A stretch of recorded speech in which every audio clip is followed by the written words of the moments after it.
Hi friends, இன்றைக்கி நம்ம பார்க்க போகிற டிஷ் கோஸ் பொரியல். அதுக்கு முன்னாடி நம்ம சேனல் சப்ஸ்கிரைப் பண்ணிக்கோங்க. வாங்க இன்றைக்கான வீடியோக்குள்ளே போகலாம்.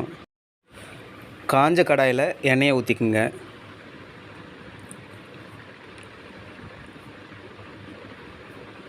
கடுகு 1/4 ஸ்பூன் போட்டுக்குங்க.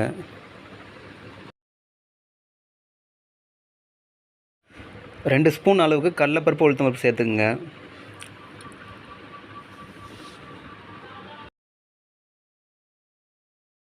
கடலைப்பருப்பு உளுத்தம்பருப்பு நல்லா ப்ரௌனிஷாக வர வரைக்கும் வறுத்துக்குங்க.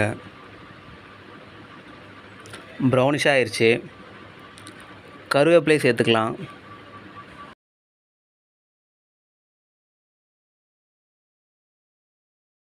கட் பண்ணி வச்சுருக்க ஆனியனை சேர்த்துக்கலாம். சின்ன வெங்காயமாக இருந்தால் ஒரு 6 சேர்த்துக்குங்க. பெரிய வெங்காயமாக இருந்தால் 2 சேர்த்துக்குங்க. ப்ரௌனிஷாக வர வரைக்கும் வதக்கிக்கலாம்.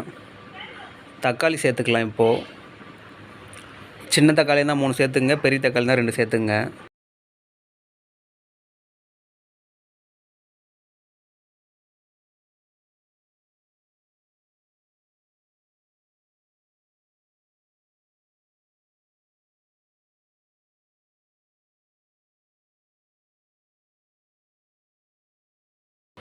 உப்பு கொஞ்சமாக சேர்த்துக்கலாம்.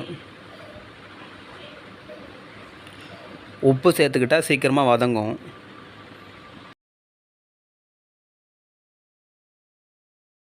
வெங்காயம் தக்காளி வதங்கிடுச்சு.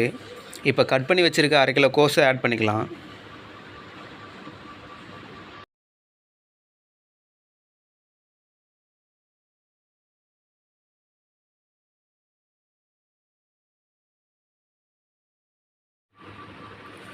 கோஸ் எல்லாத்தையும் ஆட் பண்ணிவிட்டு நல்லா கிளறி விட்டுக்கலாம். கிளறிட்டு நல்லா வதக்கிக்குங்க. கிளறின பிறகு நல்லா சாஃப்டாகிடுச்சு.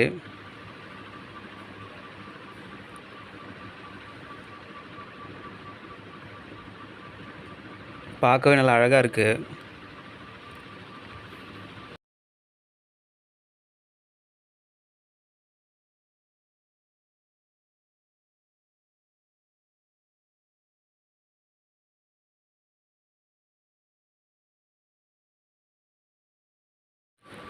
கோஸ் எல்லாம் நல்லா வதங்கிருச்சு. குழம்பு மிளகாத்தூள் 2 ஸ்பூன் சேர்த்துக்குங்க.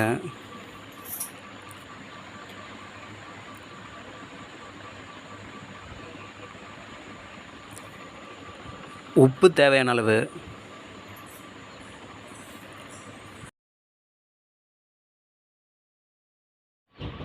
தண்ணி தேவையான அளவு. பொரியல் பண்ணுற மாதிரி இருந்தால் கோஸ் எந்த அளவு இருக்கோ அந்த அளவுக்கு தண்ணி ஊற்றுங்க. இல்லை தொக்கு வைக்கிற மாதிரி இருந்தால் அதிகமாக தண்ணி சேர்த்துக்குங்க. அதுக்கு தகுந்த மாதிரி உப்பும் மிளகாத்தூளும் சேர்த்துக்குங்க.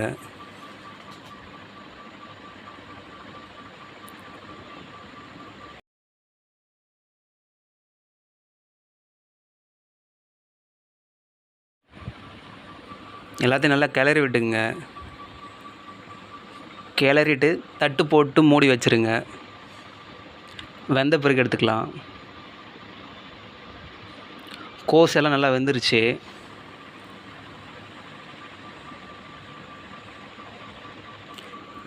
இதை சாப்பாட்டுக்கு குழம்பாகவும் யூஸ் பண்ணிக்கலாம், இல்லை பொரியலாகவும் யூஸ் பண்ணிக்கலாம். இது தண்ணி அதிகமாக இருக்கிற மாதிரி இருந்தால் சுண்ட வச்சுருங்க. எங்களுக்கு இந்த பதமே போதும். சுவையான கோஸ் பொரியல் ரெடி. இந்த வீடியோ உங்களுக்கு பிடிச்சிருந்தா லைக் பண்ணுங்கள், கமெண்ட் பண்ணுங்கள், ஷேர் பண்ணுங்கள். மறக்காமல் சப்ஸ்கிரைப் பண்ணுங்கள். தேங்க்யூ ஃபார் வாட்சிங்.